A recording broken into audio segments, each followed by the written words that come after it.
Now we are starting a discussion which the street was really awaiting for a very long time, including us. And we have the management of Aarti Industries, one of the leading companies in the chemical space. Rashesh Gogri, Vice Chairman and MD, is joining us now. Mr. Gogri, morning. Thank you so much for your time. We were really looking forward for this chat on a variety of reasons. Last 1 month, we are witnessing, I'll say some change of heart by the market. Chemical stocks are witnessing buying, and certain parts of the market have started saying that probably the worst for this space is getting over. The long winter, almost 3-4 years. Issues such as pricing competition from Chinese players and dumping by Chinese players in the international market, due to which Indian companies have a lot of issues, is ebbing now, is reducing. Plus upgrades coming in for your own company and many others. So before we go to other points, I want to understand where does the situation stand for Indian chemical exporters from Chinese competition and volume dumping in the market. Yeah, I think last 1.5 year we had seen a lot of compression of demand and basically destocking happening from the international buyers in various segments, and that of course was a story which was supposed to end at some point in time, and we are seeing a gradual change where local players' inventories are now getting in control, and we are seeing in the discretionary side some demand uptake. And also, I think agrochemical is going to take a little more time for it to come back to full volume potential, probably another 2-3 quarters. So that is how we are seeing little positive going forward. In next 2-3 quarters, I think everything should bottom out and the demand should come back. Once the demand comes back, then we will have the pricing power also, and the profitability will follow later. Okay, point taken. Sir, my colleague actually broke the news flow that perhaps the global company that you've made this tie-up and this big 9-year long-term tie-up is actually Bayer. Could you confirm that for us? And also if you can talk to us about in terms of the revenue potential, we know is around 3,000 crores, but what will it do to your profitability and what kind of margins you expect to garner on this one? Yeah, so for the confidentiality reasons, we can't name the company, but as far as the overall potential is 3,000 crore revenue, as you know, and it is going to be EBITDA of about 20%. So that is what the guidance that we have for this contract, and it is a 9-year contract on a herbicide agrochemical intermediate that we have signed with the company, global company. And when will it start showing into revenue? From Q3 on or Q4 onwards itself? Yeah, so I think next year we will start the supply. It's potential supply, and it will be a ramp up in 24 and 25, and then it has a full potential going forward. Okay, fair enough. Let's also discuss then the global client that you've tied up with and get in a sense as well from you as to what the outlook is on the new capacities rather, because no new capacity has come in as per your press release. So you were already supplying it. So if yes, can you just tell us what is the outlook in terms of your revenue as well as EBITDA guidance for FY25? Yeah, basically what we have done is for this product, we have already gone for an expansion, and which will help us cater this customer. And the expansion is coming on stream, next year.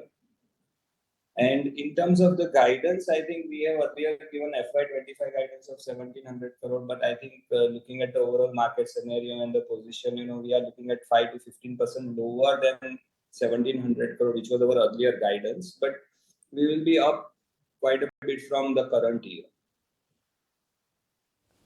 Mr. Gogri, the other point I wanted to just go back a bit on that. I remember almost 4 to 5 quarters back, your company had come out with a very detailed view and message to the community, the investor community about your capex plans, and also how you want to you're adding gross block, and of course wanting to take your revenue and profit 3-4 times by 27. And then this peak pessimism in the global market and industry went. You have not changed that at all so far. So which means you are holding on to that visibility of the revenue and profit growth which you had given. Yeah, so basically we had guided two things. I think we had guided FY25 guidance was earlier given 1700 crore, and then we had also guided 3 to 4x by 27. So I think what we are doing is currently our projects are ongoing, and we are planning to invest 2500 crore in next 2 years. And with this expansion in the chlorotoluene value chain that will be ongoing and coming on stream partially in FY25 and then in FY26, we are pretty confident that overall the situation, macro situation also will improve.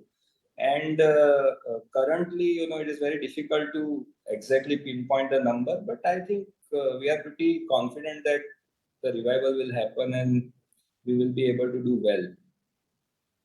Mr. Gogri, I also wanted to get a sense from you, these large order wins, and we've heard it from a lot of other companies as well. There are these global tie-ups which are happening. What do you think is the reason behind that? Is Europe plus one or China plus one coming back with quite a bit of bang? And overall for your capacity, what kind of utilization levels will be there a couple of years down the line? Do you have the capacities already tied up, or there could be further orders that you get? That's what I'm trying to get here. Yeah, basically, as you rightly mentioned, the current change is Europe plus one or China plus one. That is where the traction is coming.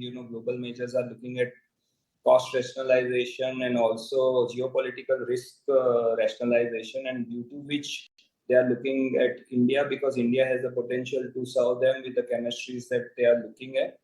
And I think overall, we feel that India is in right position, and our company particularly is positioned to cater to wide variety of market, not only in agrochemical, we also cater to polymers, paint and, dye stuff and all kind of other intermediates also.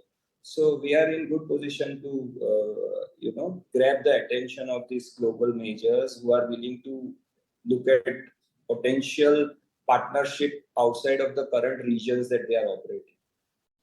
And to your other question, can you repeat, please? Thank you. Sir, was on the capacity utilization, and are there any such large orders in the pipeline as well, wherein you are in talks already? So on the capacity utilization, we are already we have expanded in our current value chains that we have, and we will see ramp up of that utilization happening in next 2 to 3 years, and we will be quite occupied from 85 to 90% in our current capacities that have been expanded in last 1 or 2 years. Whereas the new expansion is happening in the completely new value chain, which is in chlorotoluene and the other multipurpose blocks that we are putting up. And those will have more ramp up, because that's completely new value chain with more than 50 plus products which have never been made in India and first time in India. So those will have some ramp up time, but there we are putting up completely downstream along with the base products. So we will have the full value chain at one go. And that's why we feel pretty confident that we will be able to service the market and come with global size capacity on very early in our start of this segment. Mr. Gogri, just before we wind up our interaction, just a quick view that the chemistries you're operating in have decent, upwards of 20% margin profile, which you have already shown in many of your interactions and even the new tie-up. That is unchanged, and you are holding on to the view that destocking and pressure on pricing in the international markets is likely to ebb out or bottom out in the next 2 to 3 quarters, as we look at things currently. Yeah, basically currently the EBITDA have compressed. Definitely, you have seen last 3 quarters. There have been a lot of pressure overall from the China, and overall demand slump has resulted in overall margin pressure. But I think longer term, we feel that as we do more value-added product manufacturing, I think we will be there at this kind of number of 20% plus EBITDA for any new addition of products that we do, because we are going for a higher value addition products, be it in agrochemical space or polymer space or any such end market segment. Okay, and I wanted to also understand, Mr. Gogri, the outlook on your net debt, because as of September 23, I understand it's at about 3,200 crore rupees. What is the peak debt that you're looking at? What is going to be your debt status for the next couple of years? Yeah, I think we have an cash also generation which is happening for this year, next year. And looking at overall, I think currently we are at 3,200 crore. We will slightly increase the debt, but I think it should be under zero point 0.7 debt equity. That is what the level that we have with the board, that we don't want to go above that and be reasonable in terms of servicing of debt.